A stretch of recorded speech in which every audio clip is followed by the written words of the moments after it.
believe us, things will fall in place. This is a tested, proven, a bedrock of wealth. That is real estate. This is where you can literally multiply your your asset, your income.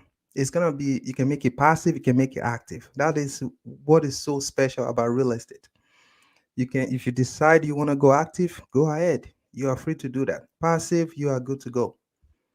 This is a bedrock of wealth, like I said. So, Ahmed, today, our audience would like to know what do we have for them. And I'm very excited because today, this is literally a way, like we're going to tell you from the beginning to the end, how you can buy your first investment property. I believe this is huge, Ahmed. What do you think? Yeah, honestly, we've been doing it piece by piece. Like you Yeah. want to hit an elephant, you take a bite at a time, all along. But tonight we are actually bringing everything together, like explaining it from ground zero to the end. And honestly, if you have not been, listening or watching us on all our podcast platform, YouTube, Facebook group, Apple Podcasts, Spotify, tonight you don't want to miss it, just because we are putting everything together. Just like you have your window in the house, you have your flooring, you have your ceiling, you have your light features. We are bringing everything that we've been discussing into one podcast for you. So we are literally summarizing everything. Tonight is going to be how you can buy your first investment property. The same knowledge is useful for if you want to buy your primary residence. So you just don't want to miss tonight. You want to stay till the end, because every step is what we are going to be explaining. So without delaying it, let's jump right in, right? Let's begin. So uh the very first thing you need when you want to make any purchase really, is money. So if that money can be hard money, like liquid money, like currency, hard currency, or it can be a note. What do I mean by note? Note is pretty much your mortgage, someone lending you money to buy hard assets. So now they have a note against the house, because you own the house, but they lend you money to buy it. So what do I how do you find money? That should be your number one goal. So you want to reach out to the lender, local credit union. You want to reach out to your real estate agent to connect you with lender, right? So that they can check all the necessary debt to income ratio, check how much you are making at your job, how long have you been there, so they can check all this and pre-qualify you, like, okay, this is how much you qualify for. So with that, you know what your buying power is, you know what you are capable of buying, you know what will be comfortable for you, and then you can go and buy the property. That is one way though. Remember, we explain something called creative financing, I believe in episode 2 or episode 3. So if you don't have money, all you need is to find someone that is willing to be your bank. All you need is to find someone that is willing to be your bank. Maybe they are willing to sell their house and they don't have any mortgage on their house. So they own the house free and clear.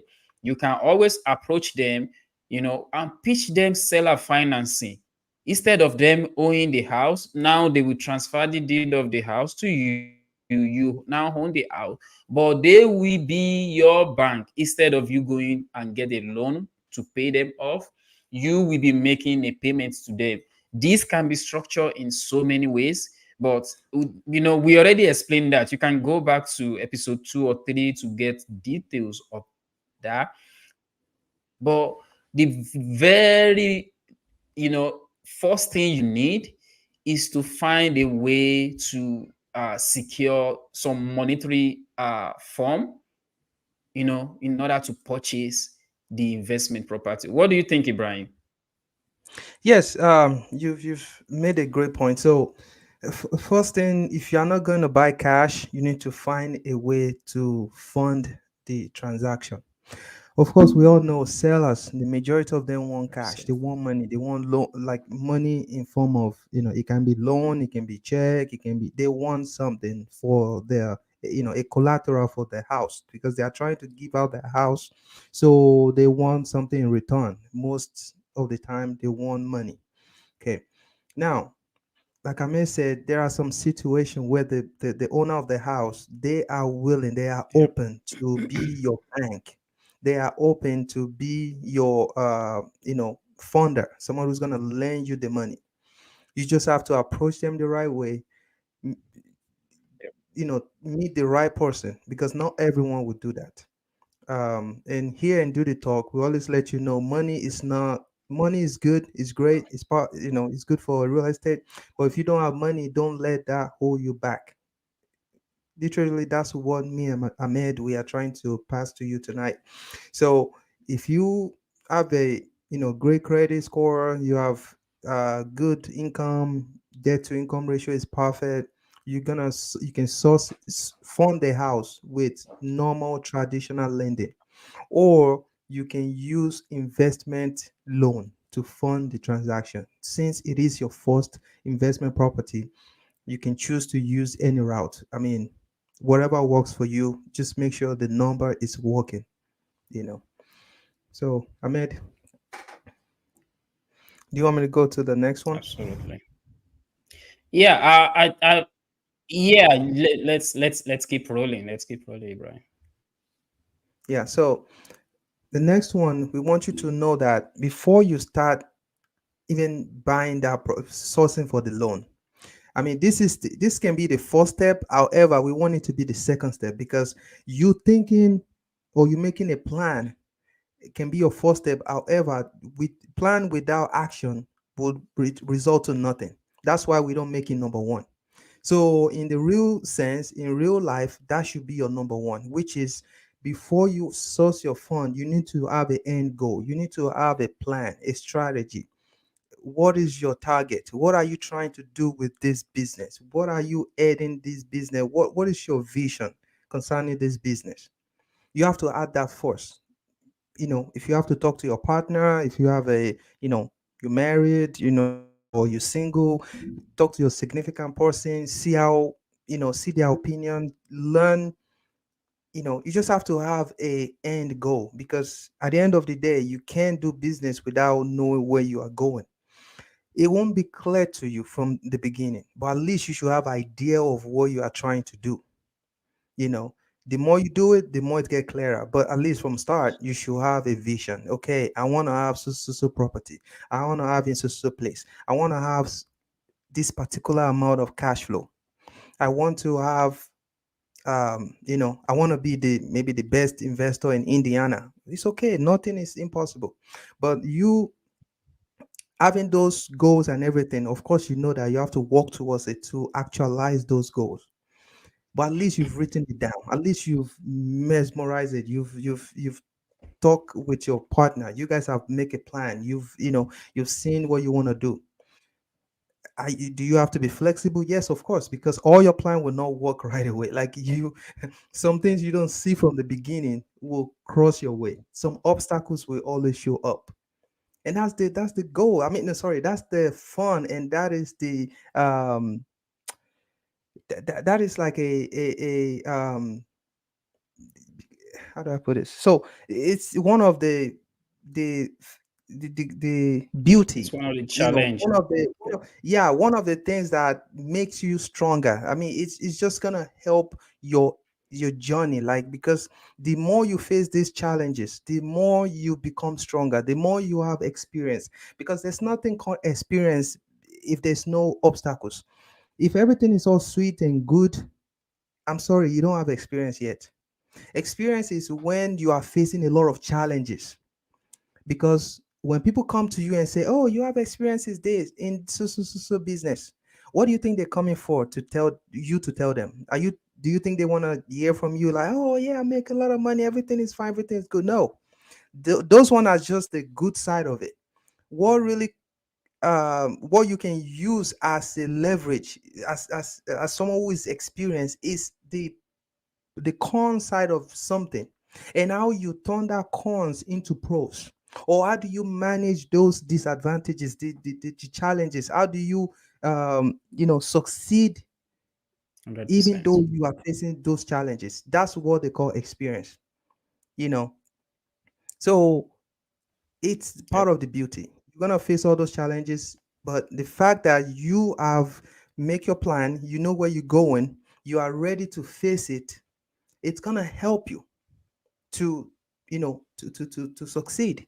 Because without you having it down, without you having any plan, it's like you just going blindly, and if things run into your way, it will crash you. I'm sorry, if you don't have a plan. So essentially that's the first thing, but we don't put it the first because you thinking about all that without you going to source the fund, without you putting a way to get that funding. If it's seller financing, if it's traditional lending, it's not gonna do anything for you. Just It's like just dreaming. We don't want you to dream and do the thought. We want you to dream, but we want you to put that dream into reality. So Yep. anyway, our number two tonight is to sit down, think about your end goal, see what you want to do with the kind of business you are trying to and to start. You putting it down, it helps you to see clearly, to see where you're going. um Amir, you want to do the next one?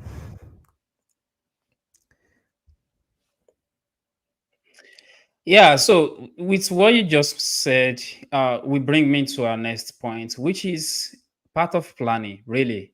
You need to understand the market you want to invest in. You need to understand the market you want to invest in. Are you looking for houses in class A? We already discussed all these things, but today is a condensed episode. So we are bringing everything we've been discussing all together in one. So class A is your high level class, where the school zone is pretty good. The amenities are nice. The price of the house increased so rapidly in those environments. Those class A are like the dream home for everybody. Your dream area to live in. They have their own downside, which is the cash flow is very, very low. If you can even cash flow, that is even if you can cash flow, you might be in the negative in class A. But guess what? They have the best school area, they have the best road, they have the best uh neighborhood watch, they have the best HOA, they have the best shopping. You will see Walmart, Target, you see Kroger, you see all these things in those areas because that is where the money is. This is where all the people that are making six figures and above live in, right? So class, you need to understand classes. So class A is pretty good, but cash cash flow is, you might not even see any. Do you want class B? Class B is pretty good as well. Class B is more or less of class A, but it's a little affordable. It's still affordable, it's still clean, the school area is still good, but the same thing with class A, the cash flow will still be very, very low. Do you want class A? Do you want class B? Do you want class C, which is where you see majority of the apartment, where you see the majority of the apartment complex, where you see majority of the small multi-family, where you see a lot of everyday person that is just working hard and making end meets, things is nice. in their life. They are not rich, but they are not poor. They are managing and they are successful. They are taking care of themselves. This is area that you want to be majorly when you are doing investment property, because these are the area where you can cash flow and still see a little bit of appreciation. So class A and class B go more into that, but class C, you can actually make both work in class C, depending on, because now class C can eventually become B, A, and all that. So it's still close. Or do you want class D? Class D will give you cash flow, but it has its downside as well. The kind of tenants that you are going to see there, the kind of people that are willing to live in that neighborhood, you know. So it's you have to come up with what you actually want. So if you want class A, you want class B, you want class C of planning, but that is something you need to consider when you are trying to buy anything real estate, really, because it will affect and determine what your strategy will be at the end of the day. So if you get a house, what you will be able to do with it and what kind of return you are expecting in terms of cash flow or in terms of appreciation. So yeah, it is very, very important to plan and realize all these things, because uh, they will shape a lot of things that you do with the property. They will shape a lot of things that you are able to do with the property. I don't want to go in depth into classes. Ibrahim already explained this to us, I think episode 4 or 5, where we mentioned even cities in India that fall into these categories. But if you want full details of that, you can always go back to our previous episode on Apple Podcasts, Spotify, Google Podcasts, and watch them and leave us a review so that we can know what we are doing better and what we can improve on. Ibrahim, what will be the next one for you? Yes, thank you so much. I mean, I really appreciate the opportunity. So I think we should break it a little further because we're talking about cash flow. We're talking about appreciation. Sometimes you get the two together. Sometimes you can't even, you only get one. So I think it's a good idea to kind of really dive into it. So cash flow, what is cash flow? So let me start by saying this. When you buy a house and you put in a tenant, before you put in a tenant, of course, you already know how much your mortgage is going to look like. That is if you go through the traditional financing.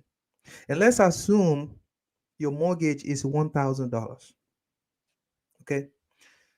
Now, in that area, you are able to put a tenant in your house for 1,600 just because you are in class C or you are in class luckily B, or I doubt it, but mostly C.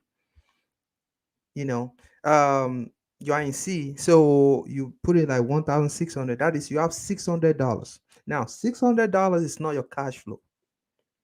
Okay, Yeah. so the $600, you have to think about maintenance. You have to think about repair costs. You have to think about like any emergency that can happen to that house. So the major investor side. So maintenance fee, it differs from one investor to the other. It depends on the condition of the house. It depends on how comfortable you are taking risk. Here, we don't want to encourage you to take unnecessary risk. So I will advise you to keep, since it's $600 left, why don't you keep $200 for maintenance, repair, and everything monthly? Keep $200 because your mortgage is 1,000, your tenant pay 1,600. So keep $200 for maintenance and repair. Put it in another account, an escrow account where you don't mess with it. Now, the $400 that is left in your pocket, that can be considered cash flow. That is, if you have taken $200 aside, in that $200, if I want to break it down a little more, maybe $100 is for maintenance and repair. Another $100 is for taxes. Or you can do it this way. You can keep $300 just to be fully covered. Keep $300, 200, 200 for taxes, or 150 for taxes, 150 for maintenance and repair. That way you are completely covered, because you don't want a situation where you've spent the money just because you um over withdraw money for cash flow. You don't want to withdraw too much. You want to balance it out where you have cash flow, and your cash flow does not have to affect your original or your maintenance money, because if you already spent it and something comes up, you have to find the money. The city will not let you keep your taxes because you did not budget right, or because you spent your money in a negligent or reckless way. So anyway, make sure you budget right. Keep maybe half of it, $300 for cash flow, and $300 for maintenance, taxes. If you have HOA, minus the HOA money from the $300 monthly. So when you add all together, that will be your cushion, because you got to keep the property running, and the tenant will not be responsible to pay extra money Absolutely. aside of the mortgage, besides the utilities, because the tenant is using the utility, so they are comfortable doing that. But you cannot expect the tenant to pay your taxes after paying the mortgage. So cash flow is what is left after you have taken your mortgage, your maintenance fee, your repair fee, your taxes, and if you have HOA, your HOA fee. That is cash flow. Now, in some areas, you may not get even $200. Like overall, I'm not even talking about even with taxes, everything. You barely, some area like area um class A that I may just it just explain very deeply for us. Like if you're in class A, you barely have any cash flow, because the reason is because the house, first of all, is expensive.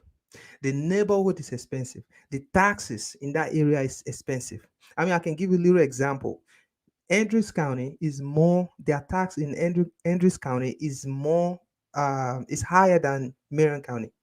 The same with Hamilton County, Southern Hamilton is higher than Marion County.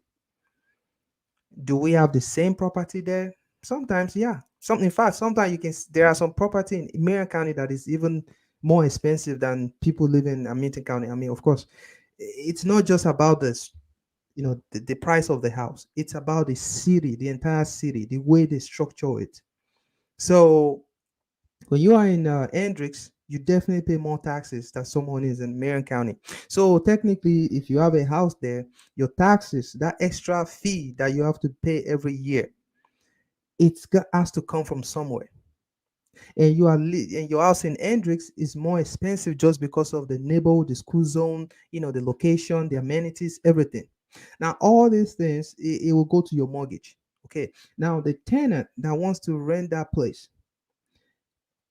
there's a limit to how much you can charge. I mean, your mortgage is already like 2,200 or 2,400, and somebody wants to rent that same place. If you want to go, like, okay, if you want to, so because it's already expensive, r- to be fair and to be reasonable as a landlord, you cannot go AYI. You have to go a rate that is affordable. Otherwise, the person will feel like he or she has to go buy, her property or his property. Because if they have to pay like 2006, 2007, why, they'll feel like they have to go get their property. So because of that, and besides that, rent is kind of regulated solely, not like openly, but there's a way the government kind of monitoring the rent, and they are trying to, different strategy. The city, I should say, they try different strategy to kind of moderate rent, because it's already expensive in those class A's, class B. So my point here is that those area you barely get cash flow, because it's the property itself, the taxes, everything, it's already expensive. So People that invest in that area, their goal is more of appreciation, which brings me to the next one, which is the appreciation. Now, why would you go for appreciation? That's a very great question. But in real estate, actually, in real estate, what makes you rich, what makes you wealthy is appreciation, not the cash flow. Well, cash flow is great. Don't get me wrong. I mean, we want cash flow. I want cash flow. But a long term strategy, a long term way of sustaining your investment, every investor has to be thinking about appreciation. If you just want to invest for cash flow and that's it, of course, you're going to be having money every month. But if you want your business to grow exponentially, like grow dramatically, you have to care about appreciation. It's like a free money.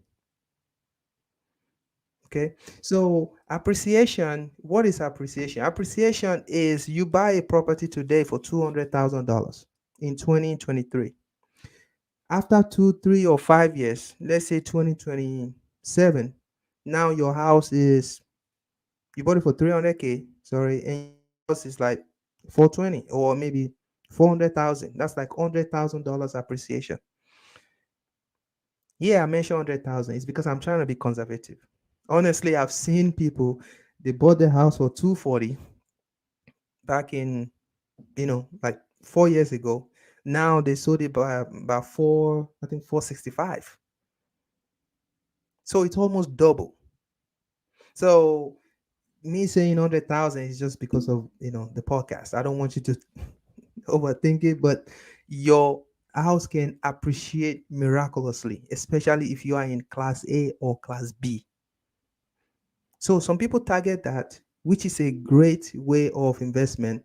Though we want some appreciate, some cash flow as well, because you don't want to be negative all the time. People that are able to do that and be negative and still be okay are big time investors. Like you have to have more than one.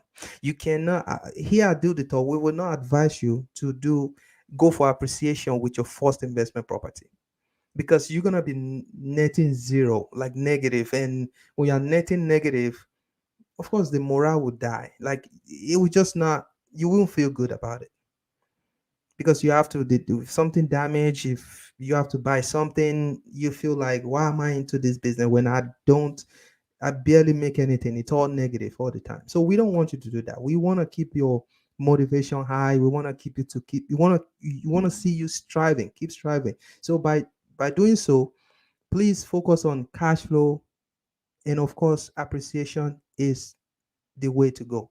But make sure you have some cash flow. Ahmed, let's go to the next one.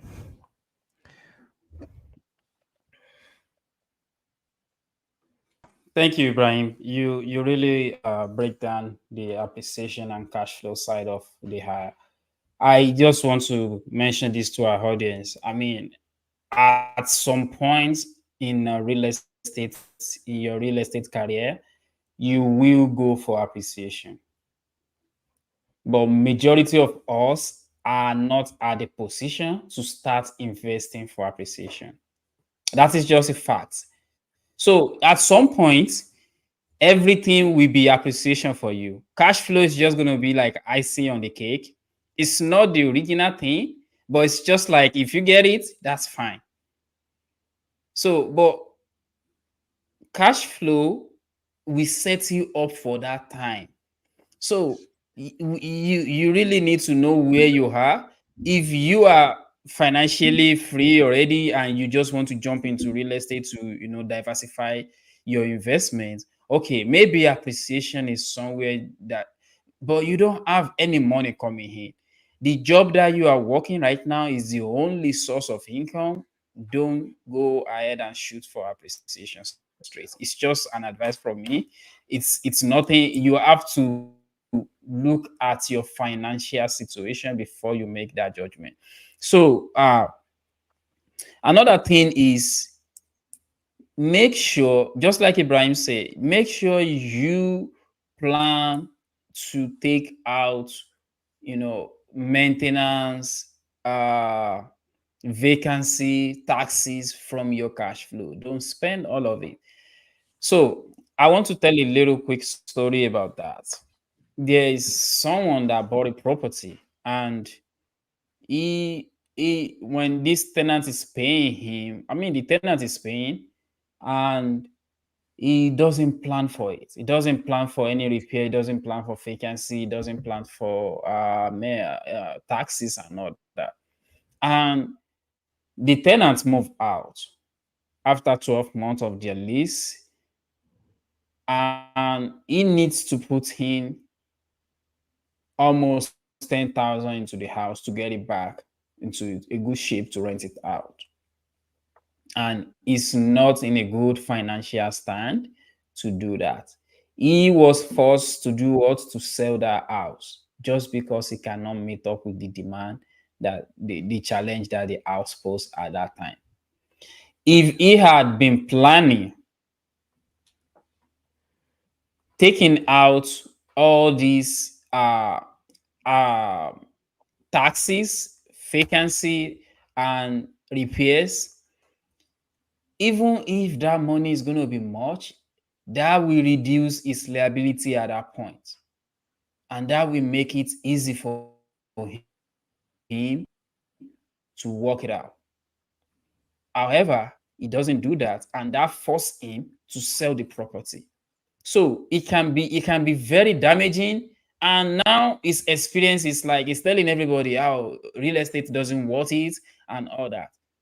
But you have to do it the right way. That is the only sustainable way.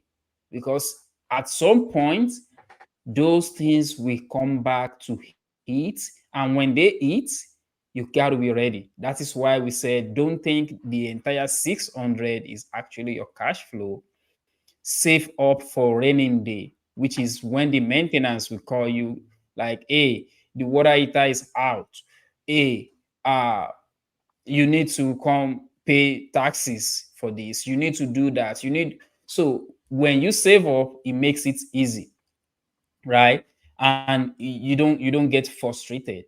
So we've mentioned that you need to source for loan or any form of note to buy the house, maybe traditional financing or creative financing. We've explained how you define your end goal, make sure you actually prepare.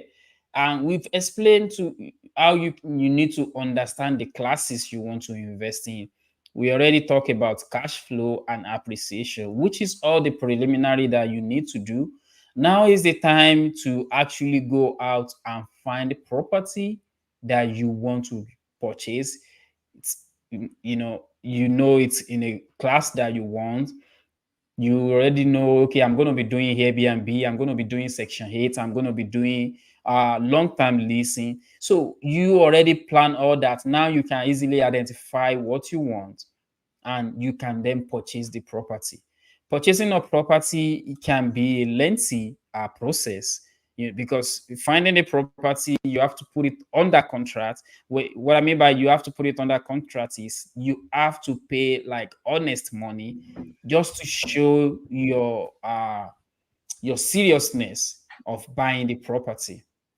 So when you put down the honest money, then that shows the seller that you are really willing to buy their house, and you can lose that. So that is in a process. You have to, the escrow company are going to do title search, making sure there's no liens on that property, and if there's any, they'll prepare to pay it off at the closing, so that will be coming out of the process that the seller is supposed to get, if everything goes well and the seller actually agreed to the lien. So these are all the steps that need to be that need to take place in the process of buying the house. On the day of closing, like we always say, if you are trying to purchase a property, make sure you stay on top of the process, because you never know, things can go south in a 5 minutes. The escrow must give you a clear to close. If you are doing seller financing, you must make sure that the seller is all in and they are not going to back out at the last minute, Or maybe you guys already talk, you already agreed to seller financing, and now they are calling you to ask question about it. You are not picking their call, so they went into panic mode and they back out, right? So you need to stay on top of your game until you actually close, because that property is not yours until you close. Let's say we had this discussion last week when we brought Andrew in. You think because you already got a pre-approval, you already signed a contract with the builder, then you go and get a car.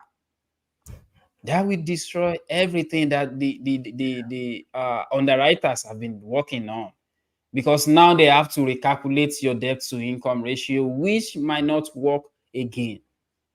So you need to make sure you understand all these rules and follow through. Either it's creative or traditional financing, you need to make sure you stay on top of it and make sure you close. Just because you are under contract doesn't mean the deal is going to close.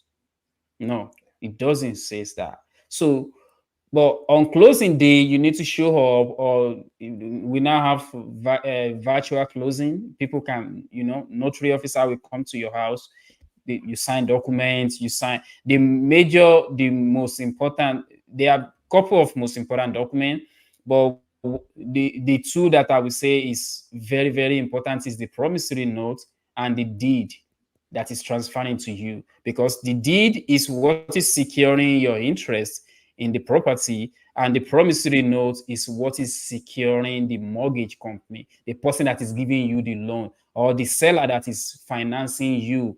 uh, that is what is giving them their assurance that if you default, now they can take legal action. So these are the documents that you are going to sign on the closing table. And when that is done, they can now hand the key over to you. Now you have the property.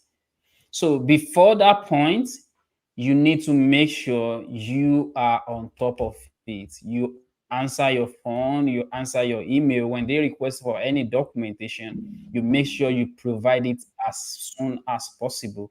And if you are still working on it, you need to let them know, so that they know that, okay, he got my message, he's just working on it. You can even give them a time frame, like, I'm going to get back to you in 2 days. Because one thing in our mind as a human is, when we put time at the back of anything, we always struggle, we always strive to meet up. But when you say, okay, I'm going to get back to you as soon as possible, can be next week. That is when. But when you say, I'm going to get back to you tomorrow, now subconsciously in your mind, something stick there that tomorrow I have to get back to Ibrahim, because you actually say it out. You already commit yourself to that tomorrow by saying it out. So this is something that I always see, and people take it lightly. Escrow, signing of the contract doesn't mean you have the house. No, you have to make sure you follow the escrow officer rules. Don't get any extra loans. And if it is creative financing, you want to stay on top of your game with the seller, because they are going to have a lot of questions. A lot of sellers are just doing real estate transaction maybe once every 10 years. It's not like you, that you are buying houses, you are acquiring more houses every now and then, maybe every few months, maybe once a year, maybe every 3 or 4 a month. So you are doing it. Don't forget that these people only do it maybe once in 5 years, maybe once in 10 years. So you need to keep up with answering their questions. And if they need anything from you provide it. What do you think, Ibrahim? Yes, you have given all the interesting and fun things to know about. I mean, we are not trying to scare you guys or let you know that we have to just give you all these facts, because these are the things you need to do. It's one thing, like you said, you're on contract. It's another thing to finish and close. So you just have to do your part. You cannot violate the contract. So From the beginning, when you sign the contract and everything, there are all conditions. So, of course, the loan officer might tell you, some might not, because of maybe you are signing hybrid and you guys are not seeing each other at that moment. But there are conditions associated with the loan. um the seller is expecting you to close. They're expecting you to follow the rules so you can get the property, as well as the loan officer. Also, they want to sell you the loan, they want to give you the funding. At the same time, if you violate the rules, they will have no other choice but to cancel the deal. So why would you waste your time and do all the start the process but not finish the process? So what Ahmed is trying to pass on to you is that we you have to be diligent. Make sure you follow all the follow up the process from A to Z. That way you get the key to the house. So I think Ahmed Absolutely. he already broke it down, and there's no much to say about it. It just takes me to the next one. I mean, you've gotten your key, but I mean, it's one thing to get your house, get your key. It's another thing to maintain the house. Upkeeping is a big deal. It's like you buying a vehicle. No matter what the brand is, even if it's Toyota, BMW, Mercedes, no matter what company made that product, made that vehicle, if you don't maintain that vehicle, it's gonna break down. Same thing as like a house. When you buy a house, you have to Absolutely. maintain that house. Now, in this situation, the house they temporarily belong to the tenant. When I say belongs, I don't mean like the tenant owning. I just mean like the tenant is living there. However, you own the house. So temporarily, the tenant has all these rights, right to stay there, right to use it, because they are paying you. So the government or the city have some regulations concerning rentals. So because they are living there, they are paying you. There's something called wear and tear. So, and this wear and tear, they are not responsible for that. What they are responsible for is a huge damage, like maybe accidental damage, but something like, let's say you saw a big jab to the drywall, or somebody throw a stone to the drywall, or somebody shoot the glass with gun, or like something, that it shows that this is a aggressive act. Not Sometimes something is aggressive and it's a mistake, but it's not something that is just gradually wearing off, like like caulking of a drywall, and it's going off gradually. That has nothing to do with the tenant, because even if you are living there, the caulking will come out. The weather, of course, we all live in Indiana. We know how the US is. The weather, the winter will come, the summer will come, the spring, the fall. All these weather changes, it affects the house. When it's winter, the wood will swell. During the summer, it will shrink. So all this, it has its own effect on the drywall. You see a nail pops up. You will see cracks in the ceiling. You see cracks at the joint of the bearing. You see cracks at the window framing. You see crack. All those stuffs. It's the landlord responsibility, because the tenant cannot help that. That's natural. That's wear and tear. Or you go to your house, you see like your rental house, you see the floor, um you know it's having some kind of wear and tear gradually. That's normal. It's part of, because they are paying to leave the house. The only thing that, or some of the things that you might want to charge them for, is like when you see a deliberate damage, like, you know I've mentioned some of them. Or you go there, you see your microwave. It's like somebody punch it, or somebody punch the refrigerator. Like you see a big dent inside the refrigerator. That's not wear and tear. That's somebody accidentally or intentionally damage the structure or the shape of the refrigerator. Then you can charge them for that. So Are you gonna see wear and tear? 100%. You're gonna see that. Okay, what do you do as a landlord? What you have to do is to save for that event before it even happens. You have to save for it. That way you can fix it when it happens, because you cannot charge a tenant for a natural something that's gonna happen anyway. Upkeeping, it's the responsibility of the landlord.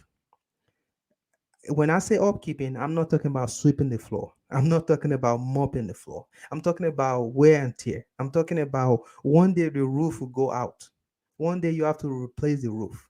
That has nothing to do with the tenant, except if the tenant is shooting a gun to the roof, or is, he and his maybe family throwing, stones on the roof, or like, intentionally cut a tree and smacking on the roof. That's, those are something that does not happen. I mean, it's very rare if you come across something like that, but most time the roof, like anything you buy that is new, will get old.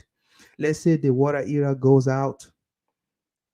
Normally it's landlord responsibility, because the tenant have to use water heater, they have to, take shower, they pay for that.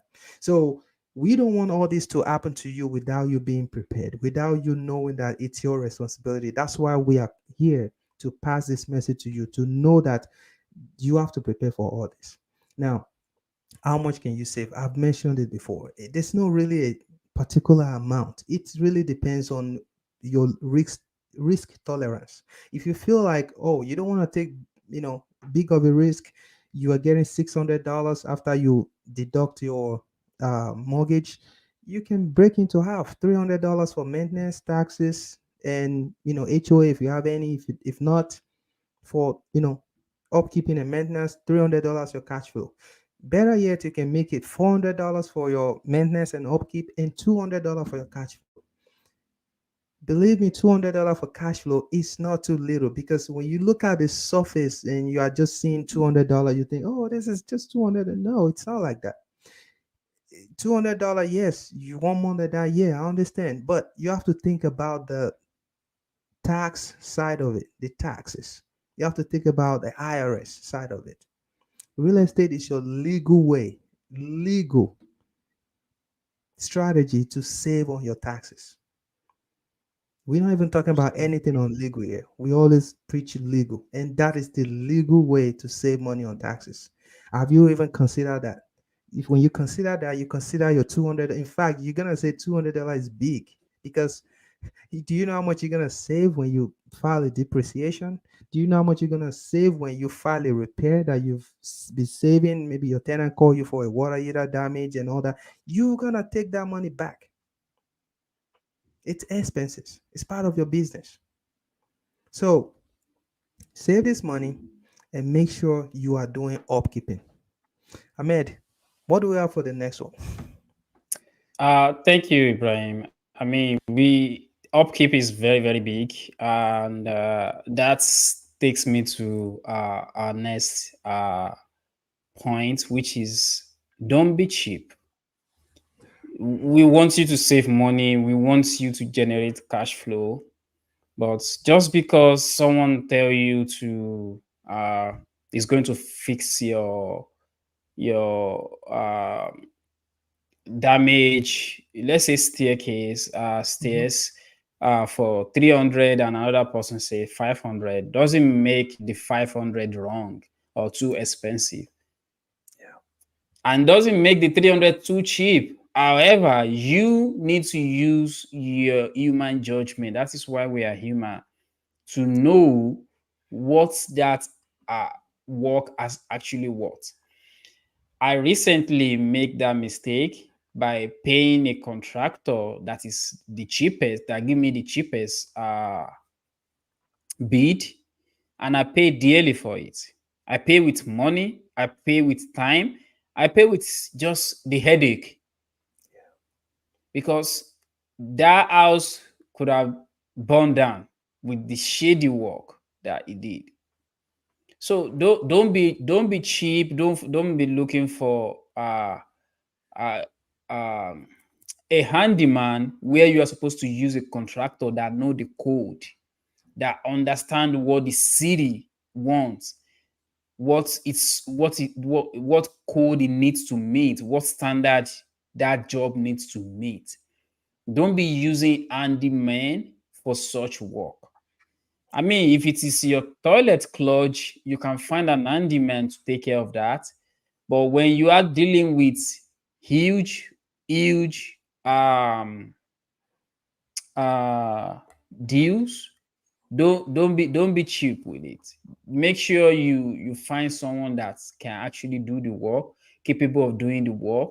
I'm not saying go overboard by paying someone ridiculous amount of money, but that is why I said we need to be reasonable about it and try our best to you know make sure that the person have the capability. There are so many ways you can vet them by taking Rivara, asking for where what they've done before in the past, asking for who they do the work for. So you can call those people and ask, oh, if you are to hire this person, will you give them the work again? How is your experience with them? Stuff like that. So there are many ways to vet them to make sure they can do the job right. And just make sure you are not being cheap. That's basically what I think. After you are keeping up with your maintenance, you need to ensure that when they actually show up, when those maintenance actually show up, don't be cheap. Ibrahim, over to you. Yeah, thank you for that. So it takes me to the next one. You have to provide good services. Yeah. It's like you go to Walmart, you want to buy something, you know. Of course, I'm using a good example of Walmart because we know sometimes, yeah, people have their own reservation about all these businesses. But when you see a good customer service, imagine you trying to get service and somebody offer you a good customer service. How would you feel? You're gonna feel, wanted, like wanted in the sense that you feel appreciated. That's my point. You feel special. You feel like that person cares about you.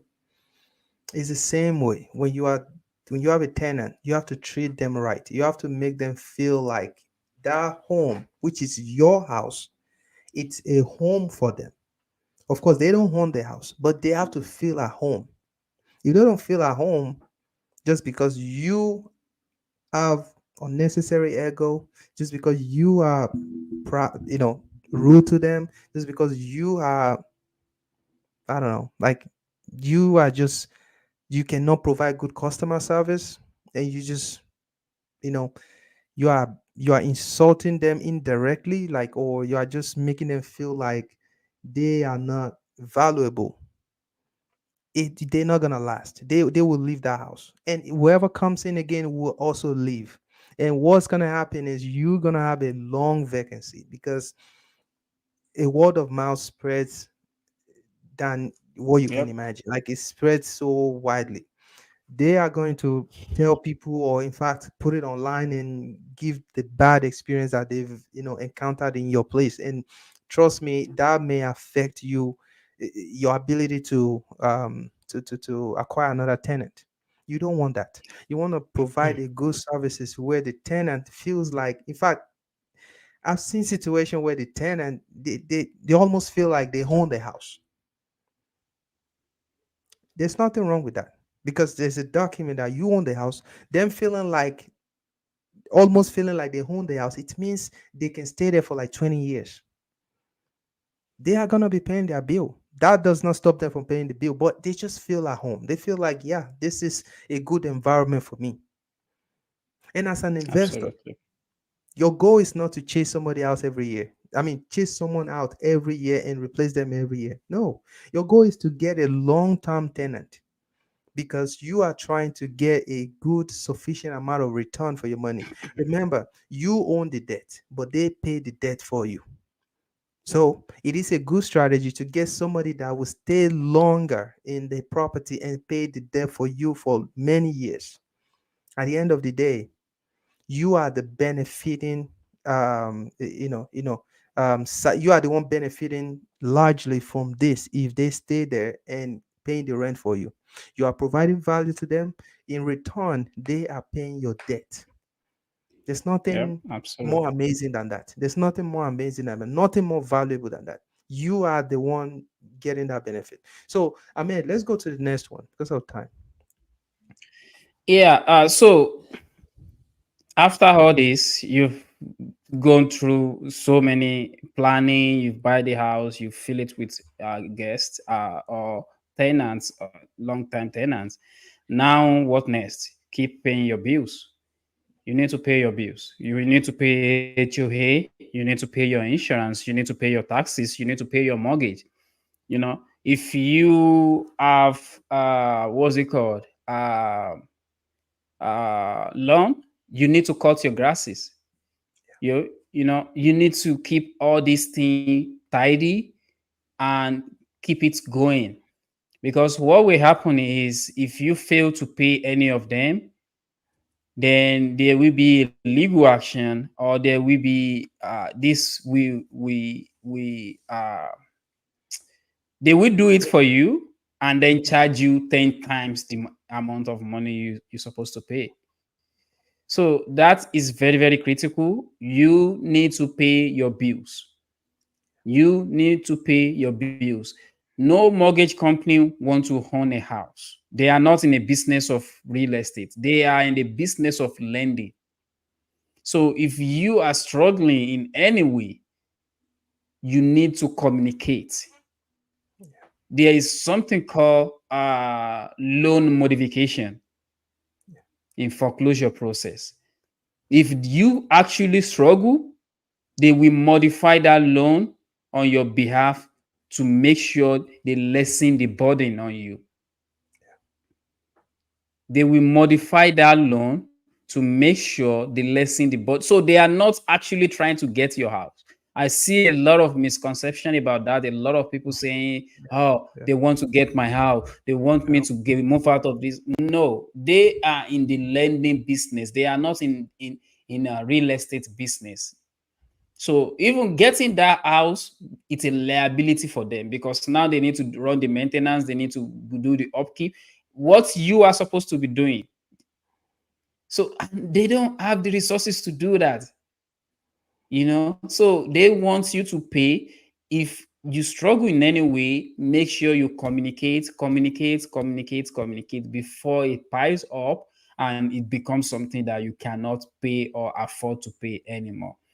So that's is the last point for me. Ibrahim, any final word before we wrap Yeah, it up? quickly, I want to appreciate our audience, our most valuable audience that we have. He mentioned something that I think we have to go through. I mean, we didn't, it wasn't on our list, but it is very great to have this. You have to have insurance on your property.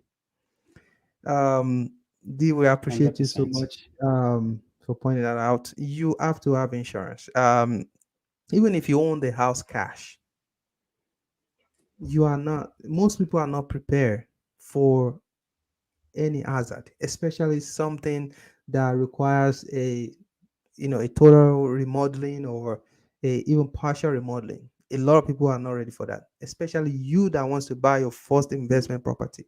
You are not ready for that. You are not ready for that. I am not ready for that. So because of that, I insured all my investment properties. The same thing, you have to do that. Insure your property with a good insurance. Make sure the coverage are sufficient for your property. And of course, you have to get a landlord insurance. Do not put a primary resident insurance on your investment property, because you will not get that coverage when something happens. They really want you to get a landlord insurance. It is a different kind of insurance that covers your investment property. Thank you, Yep. D, for that once again. I mean, that's all I have today, and we want to appreciate all our audience. Thanks for coming. We want you to keep coming every Friday. I mean, we dedicate our time every Friday to come here to talk to you guys. We really appreciate you. If you can go back and watch all our videos, follow our channel, do the Talk Podcast. We are committed in educating you guys. We don't know it all. We appreciate a constructive, um, you know, questions and concerns. We are ready to answer your questions. If we don't know it, we're gonna source it.